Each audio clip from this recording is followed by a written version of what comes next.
తనకున్న oil gas నిల్వలతో Iran చక్కగా rich కంట్రీగా enjoy చేయొచ్చు. బట్ ఆటం బాంబు తయారు చేయాలనుకోవడం కూడా తప్పులేదు, నేను దాన్ని తప్పుపట్టను కూడా. ఎందుకంటే అమెరికా, యూరప్ దేశాలు ఎవరిని గుర్తిస్తున్నాయి? అణుబాంబు చెయ్యగలిగినటువంటి వాళ్ళని, అణుబాంబు కలిగి ఉన్నటువంటి వాళ్ళనే గొప్పగా గుర్తిస్తున్నాయి. మామూలు ఒకప్పుడు భారతదేశం చెప్తే వినేవాళ్ళు కాదు, ఇవాళ భారతదేశం చెప్తే వింటున్నారు. అట్లాగే భారత్ తో సంబంధాలు పెంచుకుంటున్నారు. ఎందుకని? అణుబాంబు తయారు చేశాక. అణుబాంబు తయారు చేయకముందు కామెడీ చేసుకునేవాళ్ళు. అదేదో సినిమాలో జూనియర్ ఎన్టీఆర్ ఒక డైలాగ్ ఉంటది, ఆ దాంట్లో ఈ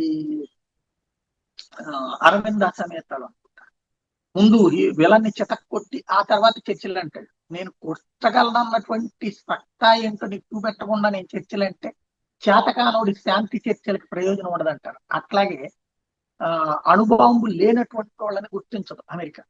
ఇప్పుడు ఇరాన్ అణుబాంబు పెట్టుకోవడంలో కూడా తప్పులేదు. కానీ హార్ముజ్ జలసంధిని దిగ్బంధించడం తప్పు. ప్రపంచ దేశాలని నుంచి దోచుకోవాలనుకోవడం తప్పు.